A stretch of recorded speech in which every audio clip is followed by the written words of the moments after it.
يا رب اقبل مني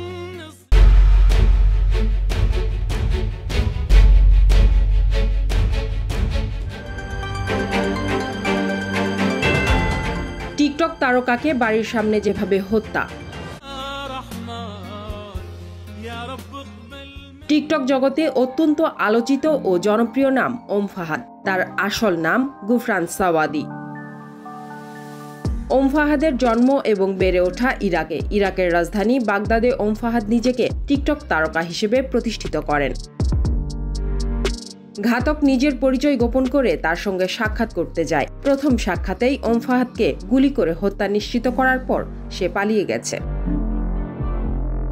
ওম ফাহাদকে হত্যার ঘটনা বিশ্বের বিভিন্ন গণমাধ্যমে ব্যাপকভাবে উঠে আসে। ঘাতক পূর্ব পরিকল্পিতভাবে তার বাড়িটি চিনে যায়। ২৬ এপ্রিল মধ্যরাতে বাগদাদে নিজ বাড়ির সামনে তাকে গুলি করে অজ্ঞাত পরিচয় এক বন্দুকধারী। স্থানীয় নিরাপত্তা কর্মকর্তারা জানান, গুফরান সাওয়াদি ওরফে ওম ফাহাদ সামাজিক যোগাযোগ মাধ্যমে ইনফ্লুয়েন্সার হিসেবে সকলের কাছে পরিচিত ছিলেন। বাগদাদের জায়ুনা জেলায় রাতে নিজ বাড়ির বাইরে গাড়িতে বসা ছিলেন ফাহাদ। সে সময় অজ্ঞাত পরিচয় এক ব্যক্তি মোটর বাইকে করে সেখানে যায় এবং তাকে লক্ষ্য করে গুলি চালায়। হামলাকারী খাবার ডেলিভারি করার ছদ্মবেশে ওম ফাহাদের বাড়ির সামনে গিয়েছিল। মার্কিন মালিকানাধীন আল হুরা বার্তা সংস্থা জানিয়েছে, হামলায় ওম ফাহাদ ছাড়া আরও এক নারী আহত হয়েছেন। ওম ফাহাদ ইরাকি গানের সঙ্গে ৮৬ পোশাক পরে নাচের ভিডিও শেয়ার করায় টিকটকে জনপ্রিয় হয়ে ওঠেন।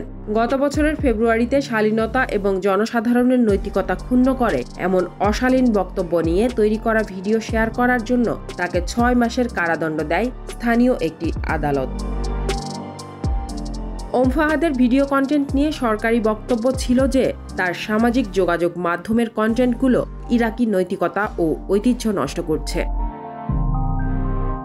ধারণা করা হচ্ছে, ইরাকে ধর্মীয় অনুশাসনের উপর আঘাত আসার কারণে ওম ফাহাদকে হত্যা করা হয়ে থাকতে পারে। আজকাল নিউজ, নিউ ইয়র্ক।